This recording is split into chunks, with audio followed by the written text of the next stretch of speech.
tuning into another episode of the Jock and Jill Podcast. This is your boy Guru from Cold Coffee TV, here with your girl Joan Madden, the Gridiron Goddess. How you feeling about how those games went yesterday, Joan? What an exciting week 8. Oh my goodness. Just in particularly the very first game on the docket yesterday and the very last game on the docket. Both of them went into overtime. One, of course, overseas in London, and the other at in Arlington, Texas, at Cowboys Stadium. Just that was like the whole gist of that. Those two games, the very first game and the very last game, gave you a full definition of how good yesterday's games were. And just think, 6 teams were on bye. We could have possibly had 3 more games on the docket as well, but again, 6 teams on the bye. But what an excellent Sunday for week 8. Absolutely. So we're going to get straight up into it. And the first game on the docket that we're going to talk about is the Cincinnati Bengals and the Washington Redskins, of which the Washington Redskins were the visiting team. However, this game was in London, so there was really no home team in this game because the Bengals lost one of their Paul Brown Stadium games, just representing it in London. So how do you feel about that game, Joan? I'm about sick of these games ending in ties. Now, I love the overtime thing. That's great. The nail biters and the extra time going into another period. The grit of it, you know what I'm saying? Like that extension. But I hate the ties. It's like kissing your sister. If you're a guy, it's like kissing your sister. Seriously. And then you go 75 minutes and you still don't have a result. Like, that's tough. I almost feel like, going 75 minutes and you lose, there's some closure on that. Like, hey, we lost the game. We know the fate. Either you win or you lose. But with the tie, that's kind of like a wash. Like, nothing happened. But you put all your energy in 75 minutes of wear and tear and stuff on your body, and you have nothing to show for it. But I really loved both offenses. Like, I love the fact that it was a shootout, and it's really crazy because both of these teams are pretty stout on defense. I mean, they're not like top 5 overall, but still, I didn't expect either team to put 27 upon each other. And mind you, that the 27, because a touchdown ends the game in overtime, but they could have gotten field goals, you know what I'm saying? But the thing is, they didn't get any points in overtime, neither team. So for them to have put up 27 points on each other within 60 minutes was really impressive on both offenses. Of course, both of them got their help back at tight end position. Tyler Eifert returning and Jordan Reed returning. I think that was the main thing with the offenses, both of them having those key components added back to the game. Of course, Robert Kelly returning back to the lineup and getting some decent yards with all of the issues last week for Matt Jones with his fumbles in Detroit. So that put Kelly back in the lineup. Of course, again, he's had some success earlier this season, but it was nice to see his return to add to that extra dimension for the ground game. And Crowder, which I was actually surprised that Crowder did as well as he did with Jordan Reed return to the lineup. And gosh, can you believe that Crowder is a standout from Duke football? My goodness, not Duke basketball, but Duke football. When has that ever happened in the history of the world? But yeah, that's crazy. He, of course, had another 100+ yards and a touchdown. And Josh Norman had opportunities to key in on some interceptions. I respect the fact that Andy Dalton threw at his side. I understand that people kind of don't want to throw it like a Josh Norman or want to throw it like a Richard Sherman. And we'll talk about Richard Sherman later on, as well as Drew Brees and them defeated the Seahawks. But I like when quarterbacks go against that grain, like that they're not scared or intimidated to throw it against that, like whoever the top corner is or whatever side of the field. I like that they just be like, well, I'm going to test it. Let's see what we got. Because the thing is, you miss 100% of the shots that you don't take, as the great Wayne Gretzky said, hockey great Wayne Gretzky said many years ago. So how do you know if you can't have any success by throwing it if you don't make those attempts? Try it, and if it doesn't work, then hey, you took a shot. But again, you miss 100% of the shots that you don't take, and I appreciate Andy Dalton actually being brave enough to throw on Josh Norman's side. And as you see, it kind of worked out in his advantage, not necessarily score-wise, but Norman had an opportunity to get 3 interceptions, 2 or 3 interceptions, and he failed on all of them. A.J. Green still successful with his usual over 100 yards, but he was kind of handcuffed as far as the deep ball, unlike other games where he has been able to just run a go route or run an out and have success 40, 50 yards pick up, but not so much of that during yesterday's game. But again, I hate it for both teams. With them having a tie, it's going to be interesting to see how things go down the stretch, as both of these teams can definitely make divisional title win pushes, but also be wild cards. But that tie could essentially bite them both in the rear. Both of these teams are a bunch of simps for going into this game and playing 75 minutes. 75 minutes of wasted time. They played 75 minutes to come out of the game with, everybody did good. Similar to rec basketball and rec football, where everybody gets a trophy because everybody participated. Losers or winners, everybody participated, so everybody did good. 27-27, that's the same feel that I get from that. You suck. To move on to the next game on the slate, we had the New England Patriots, New England Clam Chowder Patriots. At least they were the first time they played this team, versus the Buffalo Bills. And Rex Ryan, in the first meeting between these teams, was able to dominate the Patriots, winning 16-0. So this was a face-back game. How do you feel about how this game went down, Joan? By the way, the final score was 41-25 in favor of the New England Patriots. Well, Tom Brady has constantly always had success against the Buffalo Bills. It didn't matter if it was Rex Ryan as a coach. It didn't matter if it was Chaney. It just didn't matter. This is a perfect example of who's your daddy, because Tom Brady has been the Buffalo Bills' daddy for years. The one thing that Buffalo at least got the advantage of was they beat New England in New England, but it took without Tom Brady in order for them to achieve that. New England, of course, being dominant as usual with the 41 points, because this was actually, I think they put up like 45 or 48 last year against Buffalo in Buffalo. The problem, though, is when you see this is not so much the New England loss, but Rex Ryan, your pedigree is being a defensive genius. And for you to allow this team to put up another 40-plus points on you for the second year in a row in Buffalo, you need to do something quick, fast, and in a hurry. Of course, you started off 0-2. You went on the 4-game winning streak, and now you've lost your last 2. And primarily the reasons have been because of the defense. I think you need to go back to the drawing board, and not just because Tom Brady put up another 40 points, but this is your element, is defense. Buffalo put up a modest 25 points against their defense, but yeah, and some of that came in garbage time, just like last year.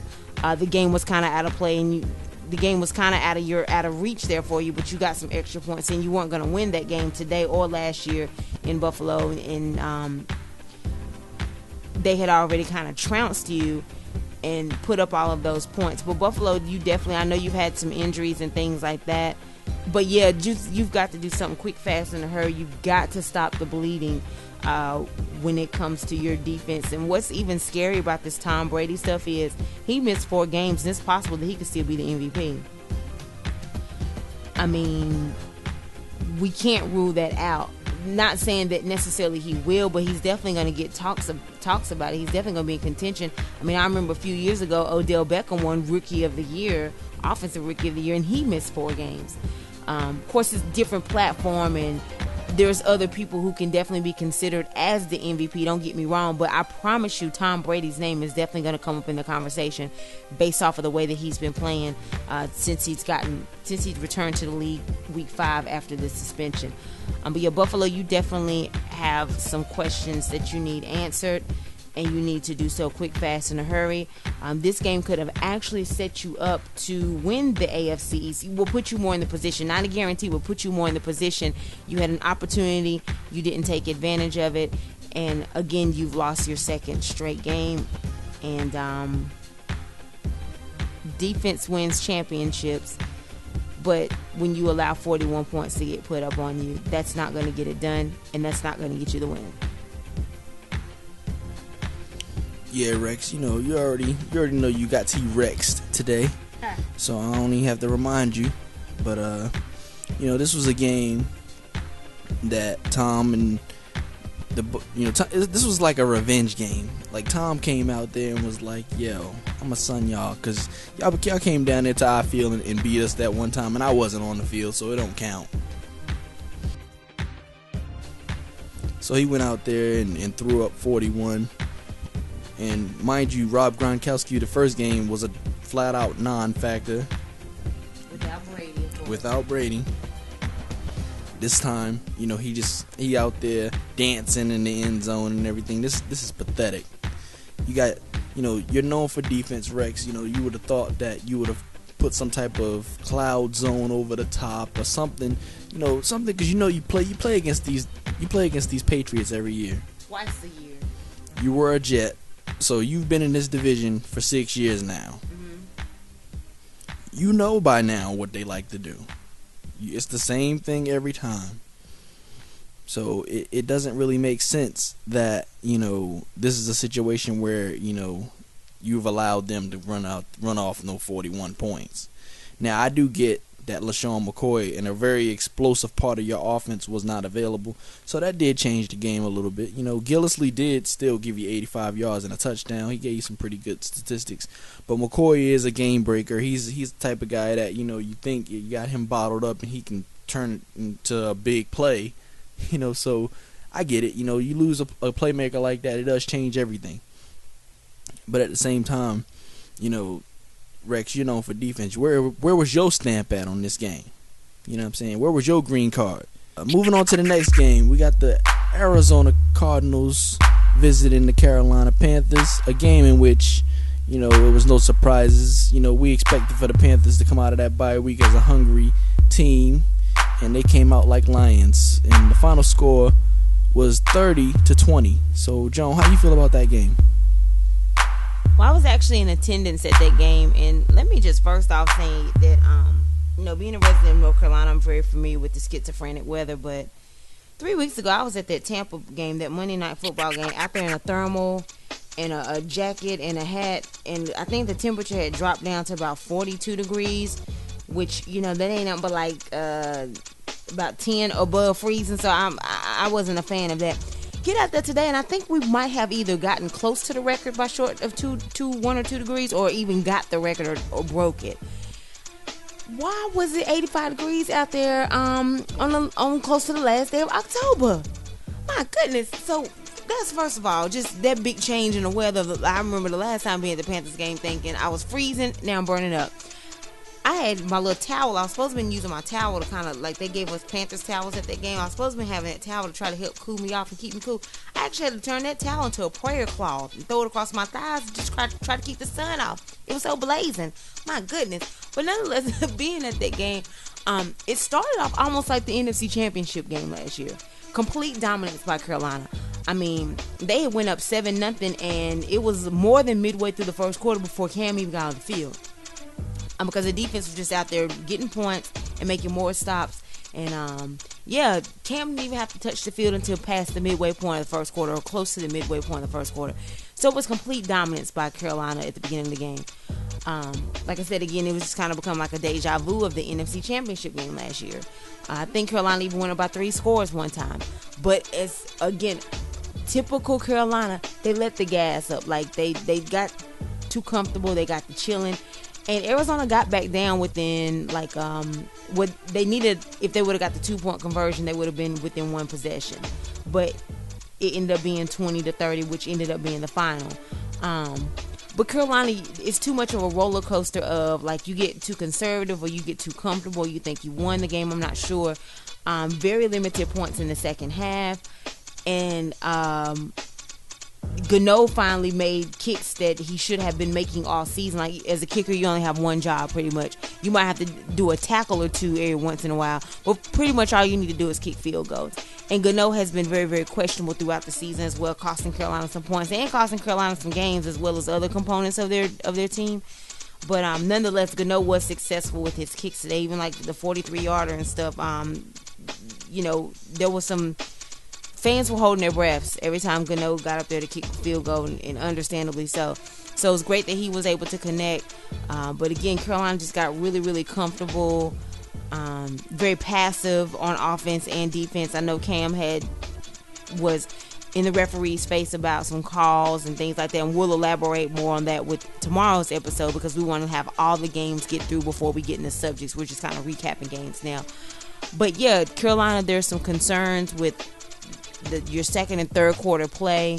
You almost lost this game, and that would have been just detrimental to the team for the entire year. For the rest of the year, you needed four things to happen yesterday, and you got two of them. You won, and Tampa Bay lost. You needed New Orleans to lose, and you needed Atlanta to lose. You didn't get those, but that's okay, because you're still not out of this right now. Having 5 losses, and we're going to the midway point now. You still need some help, but I've seen you guys reel this off before. Again, you've been 2-7 before, 2-8. You finished 7-8-1 and won the division, went to the playoffs. So fans, just stay calm, keep calm, don't panic, don't jump off the bandwagon, don't jump off the cliff yet. Still a lot of season to go. Arizona, of course, coming off of the tie last week after 75 minutes of gameplay last Sunday night, and only scoring 6 points. Well, at least you scored 20 this time. That's probably about the best that I can give for you. I didn't see much improvement. Very stagnant and lethargic play here. The only time they really had success was when they were in the hurry up, and I can't even really give the credit to the defense fully, because there was some, and don't get me wrong, I'm not a diehard Carolina fan. I cheer for them by default because I'm from Carolina, but I was a Steelers fan first, so I'm not even saying this as a bias. But there was definitely some calls that Cam should have gotten. As far as the consistency of the NFL, if they're supposed to be consistent with the penalties and the late hits and the calls, they're not consistent with Cam. And again, we'll elaborate more on that, but I don't want to even give Arizona's defense full credit, because they had some help with the guys in stripes. But nonetheless, Carolina got a big, very important win. They go out to LA next week to play the Rams. We'll see how that goes. And I think hopefully they'll be fine, but they just definitely have to get some help as well. Congratulations on the win. It was almost like a revisit of that game in the playoff between the Cardinals and the Panthers. They came out like gangbusters. The Panthers defense had 8 total sacks. 8 sacks in the game is a lot. That means that Carson Palmer was eating a lot of dirt. And, and by the way, it doesn't surprise me, by the way, because, he's that kind of a quarterback. He can play very well sometimes, and he also can be wildly erratic. So, he's that type of guy that, if you rattle him a little bit, you can destroy, you can get a really bad game out of him. And but for whatever reason, as many times they sacked him this game, in garbage time he was able to still, because I consider that fourth quarter score really that was garbage time. Third quarter, you're right, and the Panthers, they had problems with this last season, allowing teams back in the game. Even when they were elite and on their way to the Super Bowl, they allowed teams back in the game when they just kind of felt like it wasn't no more competition. So, really, these were garbage time points by Carson Palmer, 300 yards and 3 TDs. But, he did that after the Panthers let up. So, it kind of, But what I will say is that coming out of the bye, I noticed something about the Panthers defense.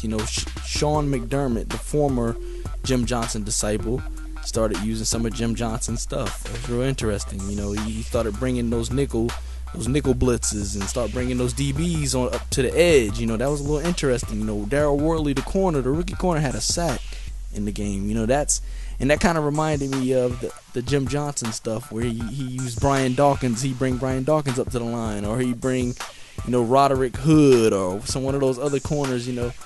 up to the line and bring them on a blitz to the quarterback. And a lot of times he would bring the DBs up to the line just to show, so that the quarterback would audible and adjust his protection, and then they fall back into coverage. So it's like now you just wasted an option that you were going to throw the ball to, and just the block. So it was a lot of trickery and things like that kind of forced the offense into things that they don't want to do. It was some real smart stuff used by Sean McDermott, I gotta admit. And this is the kind of creativity that I'm sure that they should have probably deployed right away, considering they're using rookie corners and rookie DBs in the backfield. Moving on to the next game, we got the New York Jets visiting the Cleveland Browns, and this was a real interesting game, considering that Cleveland was in the lead and had control of the game for a good portion of it. And going into the half, the Jets coach gave a speech that seemed to turn their season around. What do you think about how this game went down, Joan? And by the way, the score was 31-28 in favor of the New York Jets. I'm a Steelers fan, and of course we hate the Browns by default with the division rival. And my heart breaks for Cleveland having this 0-8 start. And the fact that they were in a position to win like 3 different times in this game. They got McCown back, they got Pryor back, and he had a big game. Well, actually, McCown and Pryor both had big games. McCown with over 340 yards and Pryor with 100 himself. I have nothing at this point for Cleveland, and I honestly thought that, because Ryan Fitzpatrick has not been spectacular at all this season, even though he's getting $12 million. He only got 1 touchdown. I think he came into this game, even though he had no interceptions in yesterday's game, I think he came into this game with 11 or 12 interceptions that he's thrown on the season. Mind you, he missed a half a game last month. Mind you, he missed a half a game last week because Geno Smith ended up starting. So, and maybe like his 7th or 8th touchdown. He definitely has less than 10 touchdowns on the season, but he's in double digits for interceptions. So I really felt like, with the Cleveland Cavaliers, of course, the NBA champions, starting off the NBA season undefeated, and they passed out rings. They had a presentation when Cleveland hosted the Knicks last week, and then the Cleveland Indians rallying in the World Series so far. I think they're up like 3-1 or something like that. They're in the lead in the World Series. So I kind of thought, all right, prime position for Cleveland. They're hosting the Jets. The Jets come in, come from behind victory last week, but the Jets have been stinking it up too. And I just really thought, wow, this is the prime opportunity. Cleveland getting their health back. McCown, Pryor, they've lost close games. I really thought that they were going to pull this off, and for them to lose by 3. I hate this for Hugh Jackson. I have nothing for Cleveland. Again, by them being my division rival, and I despise them as much as I do, I actually feel sorry for them. I'm going to have to put them up on the altar at this point in the game, because I have nothing. I don't even want to say anything bad about them. Gosh, 0-8, that is tough. And this was probably one of their best and last opportunities to get a win. At some point in time, they'll probably catch somebody slipping. But now that you're 0-8, really nobody wants to lose to you either. This would be the most embarrassing loss ever. I tell you what, the Jets winning definitely saved Ryan Fitzpatrick's job and Todd Bowles for at least another week as well. Because if you would have lost to the winless Browns, the Johnson family would have blew that entire organization up and just kind of started from scratch. Even to the point to where they might have called Mark Sanchez back, Santonio Holmes back, Curtis Martin back, Herm Edwards back, anything. Like, they were going to blow this franchise up. So the Jets, you saved yourselves. You brought another week at least. A lot of people within that organization, coaching staff and personnel. But Cleveland, I'll be praying for you. I really will. Hey, World Series is almost over. If all else fails, maybe we try to get some of the players from that team and suit them up for your football teams as well. And maybe you'll get some wins. Because LeBron's busy now. It's NBA season now. He's busy. I told y'all earlier in the season to go get LeBron. Maybe had him play tight end the beginning part of the season since Barnage pulled a disappearing act. But now that it's the NBA season, you can't get LeBron. But yeah, Indians, maybe you can go get some Indians because World Series is almost over. Good luck. Hopefully you get a win, not against my Steelers though, but anybody else, I wish you luck in for the rest of the season. Hopefully you get some wins. Yeah. To the Cleveland residents, y'all might as well just hold y'all cups high up on the Cleveland Browns y'all might as well just hold y'all cups up high on the Cleveland Cavaliers and the Cleveland Indians, because you ain't gonna get no celebratory cup banging or none of that stuff going on for the Cleveland Browns this season. This situation, the way this game played out, it's just crazy, because I kind of thought that they were going to win this game. They had the control of the game early. Josh McCown was out there playing with some confidence. Pryor was catching passes. They, rejuvenated a playmaker from a couple years ago, Mr. Andrew Hawkins, the player, the former explosive slot receiver from Cincinnati. So obviously Hugh must have had some familiarity with Andrew Hawkins, and he had 2 touchdowns today. That was real interesting to see that. I think that Hugh put together a pretty good game plan for the offense today, and Josh McCown went out there and played pretty well. I'd say the offense executed well enough for the Browns to win this game, but the defense let up. At the end, going towards the end, the defense just could not, close the deal for you. So that's looking like that's going to be an Achilles heel for you. You're going to have to find a team that that's in more disarray on offense, and that's hard to find right now at this particular point in the season, considering how discombobulated the Jets offense has been. And like Joan stated, you got Ryan Fitzpatrick with 12 interceptions or double-digit interceptions, and earlier in the season, last time I checked, he was like at 5 or 6 touchdown passes, maybe at 7 or 8 now. So you're talking about a quarterback that is just doing a lot more giving in the season of giving than he's doing a lot more giving to the other team than he is to his own receiving core. So this is a situation that you probably had a gift wrapped win, and you didn't manage to secure it. So you're right. I'm kind of concerned about Cleveland. I don't really want to see them go 0-16, but it's looking like the chances of them winning a game is becoming dimmer and dimmer. Moving on to the next game, we had the hot Detroit Lions coming off 2 straight wins, visiting the Houston Texans. And this is a game that, we have been talking about Brock Osweiler being a bad quarterback, and, it's been all up in the news about how Osweiler has not lived up to the expectations of his $72 million contract, and the Houston Texans find a way to pull out the win against the hot Detroit Lions. So what do you think about how this game went down? By the way, the final score of this game was 20-13 in favor of the Houston Texans. How do you feel about how this game went down, Joan? I'm very disappointed. I always root for Jim Caldwell and Eric Ebron with the North Carolina, the Winston-Salem and Greensboro ties.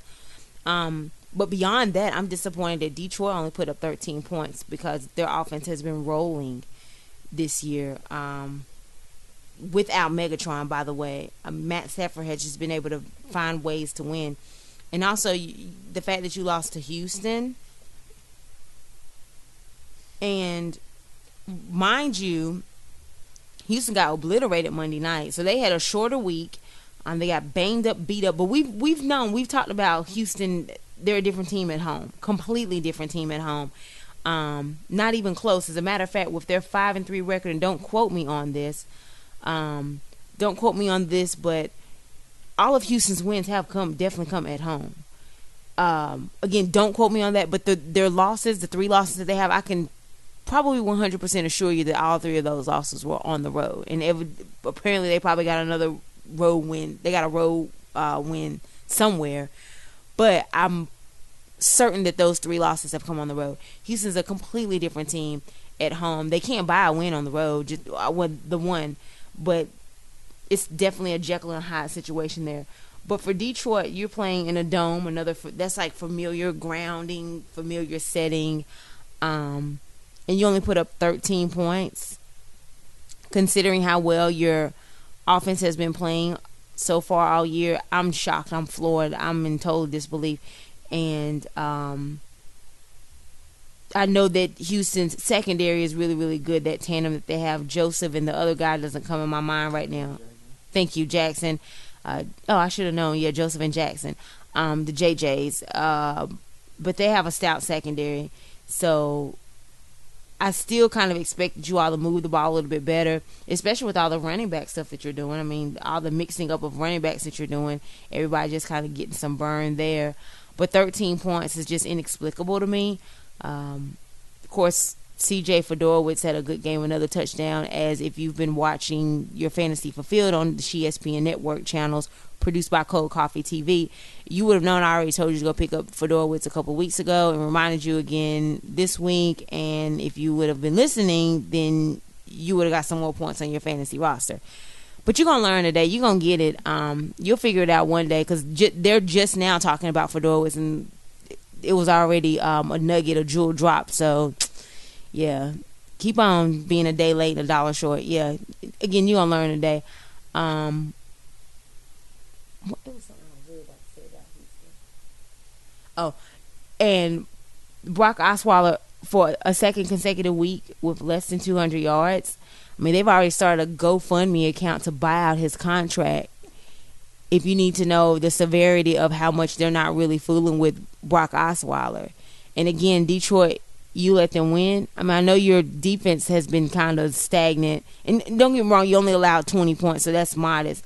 But just, I don't know what was the deal with your offense, considering that you've been on fire so much this season so far. And here you are. You're letting Houston just kind of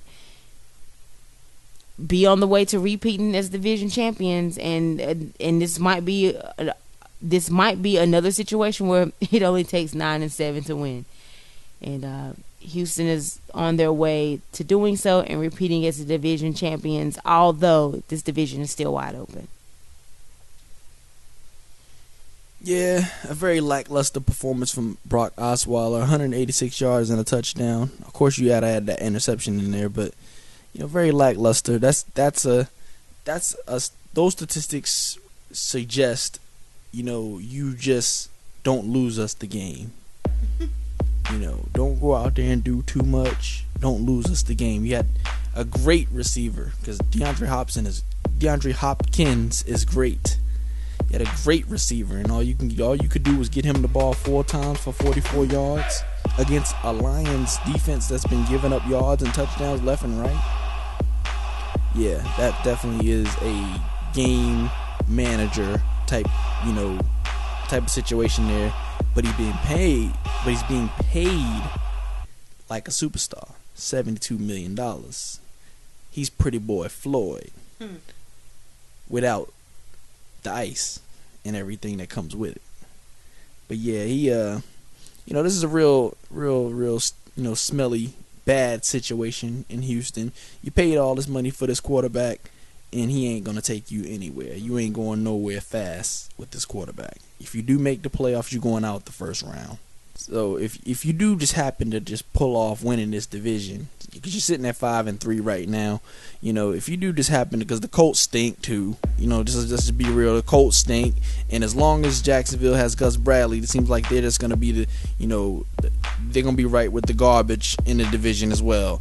So it's really between the Texans right now and the Titans, they just have a trash monster at the head coach position too. So it's just a real foul situation over there in that division. So it's almost like this is a handout for the Texans. You got Bill O'Brien, the former New England Bill Belichick disciple, so he's using some of the stuff he learned under Belichick, and it's just working against a bunch of trash monsters over there. Of course it's gonna work. But yeah, this was a real head scratcher game. You're right, because like you said, Joan, I expected for the Lions to go out there and drop at least 25, 28, right, something. Y'all went out there and y'all just forgot who y'all was. I see out there in Houston. So yeah, that was a real interesting game considering I did pick the Detroit Lions, so I was wrong on that pick. But you know, I should have won. The Lions definitely probably should have won this game. But, you know, it seems like they left their identities, you know, and everything like that in Detroit. Possibly. Sounds legit. Kansas City at Indy. Moving on to the next game, we had the Kansas City Chiefs. I'm going to Kansas City. Kansas City, here I come. Kansas City Chiefs visiting the Indianapolis Colts. And there was no surprises in this game. You know, Mr. Garbage Time himself, Andrew Luck, did not surprise me one bit. You know, the Colts ended up losing the game at home to the Kansas City Chiefs, as we predicted that the Kansas City Chiefs would go ahead and knock them on off. Final score was 30-14 in favor of the Kansas City Chiefs. Joan, how you feel about this game? Definitely was not surprised that Kansas City put up 30 on Indy. They have so many questions, so many uncertainties, so many issues at the defense. And usually sometimes with defenses you have like one weakness, like, oh, your linebackers might be weak, but your defensive line is strong, or your secondary might be a little bit weak, but your linebackers are strong, or whatever. But Indy's defense just as a whole unit is just terrible. So I'm not surprised that the Chiefs were able to put up 30 points on them. However, I'm a little bit concerned about like the health of Alex Smith at this point, with him catching the concussions. And the thing about him catching the concussion, it was obvious that he was woozy. Like, did you see him try to, like, it was obvious he had no idea where he was.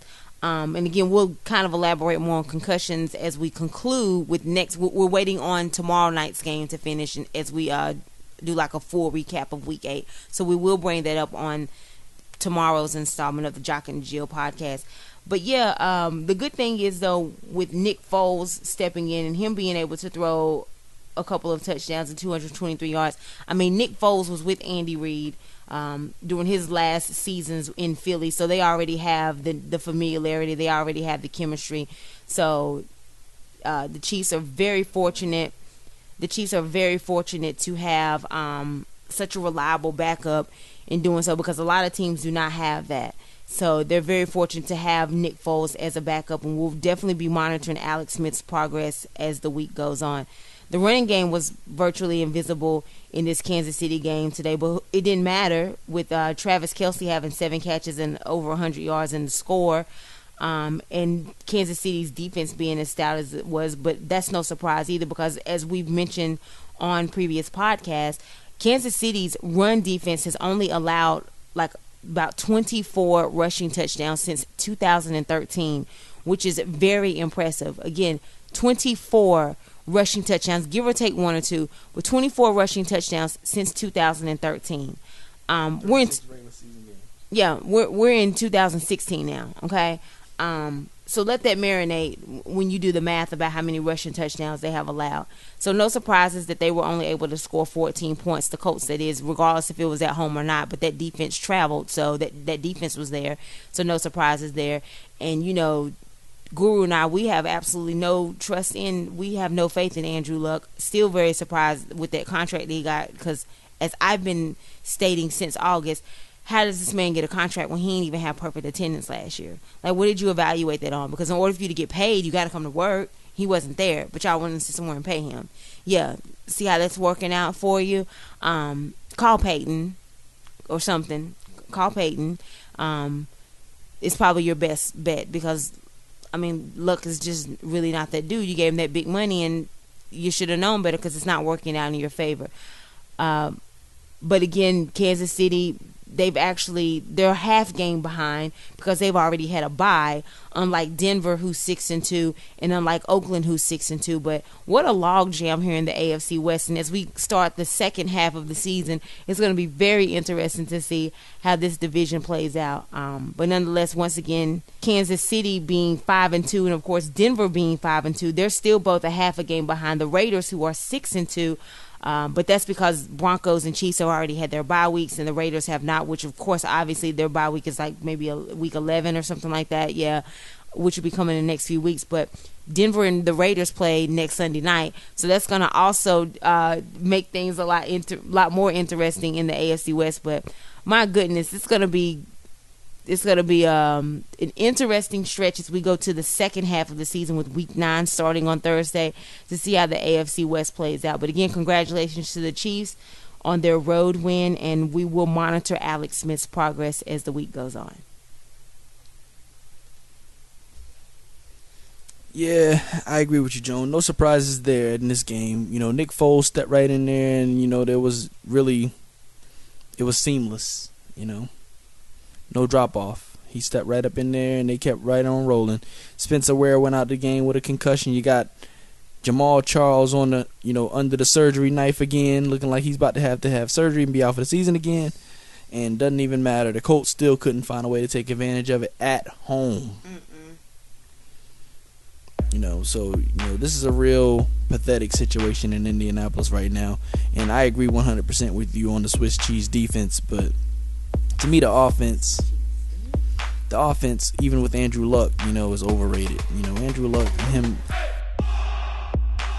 he's a known garbage time performer. You know, at this point, you know, he deserves that title, a known garbage time performer. He waits till the game is out of hand and then goes out there and throws up 200, 300 yards and a bunch of scores, and everybody's like, oh, man, Andrew Luck is so great. You know, Andrew Luck's doing it all by himself. And, you know, the reality is that, yeah, of course he's doing it all by himself, because he's doing it when everybody lets their foot off the gas.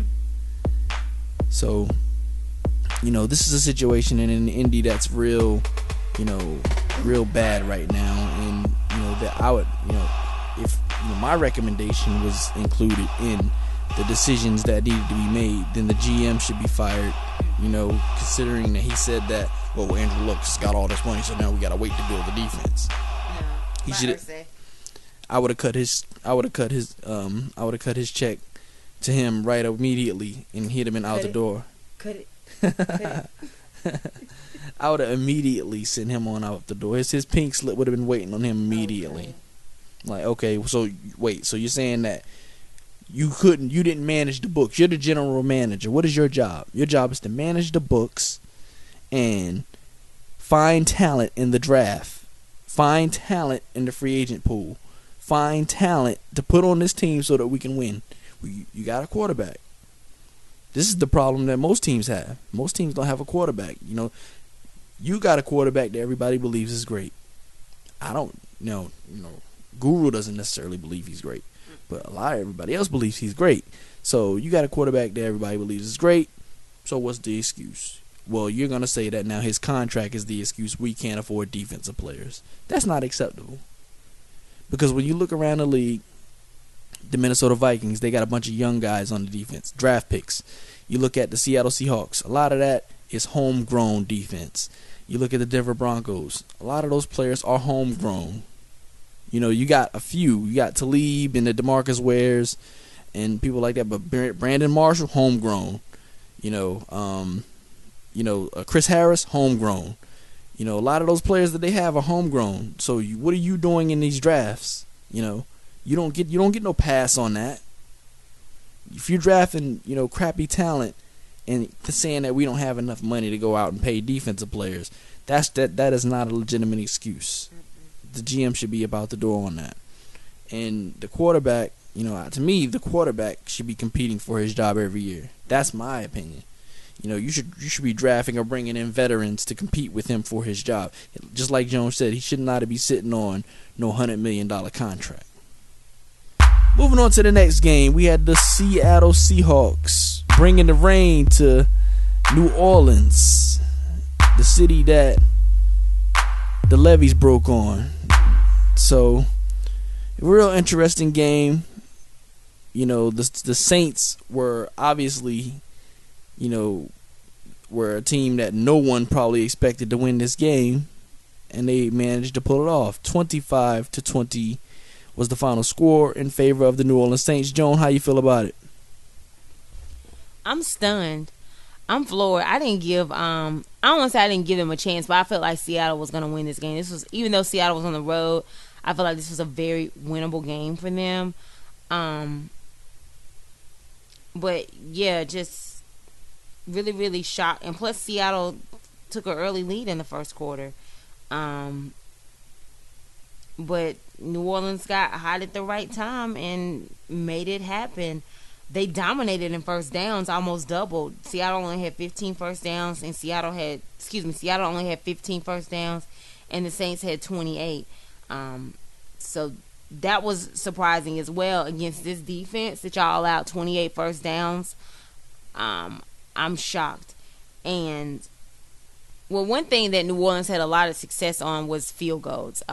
So Seattle was still, that their composition of really not allowing a lot of drive down the field and a lot of points still stood true, but they just didn't have the offense to match it, which again is another surprise because the Saints don't have any defense. I mean, this should have been one of those games where you were able to put together like a highlights reel off of. Like, if you're auditioning for another team, or if you want to have like my career highlights package put together, it should have been against the Saints.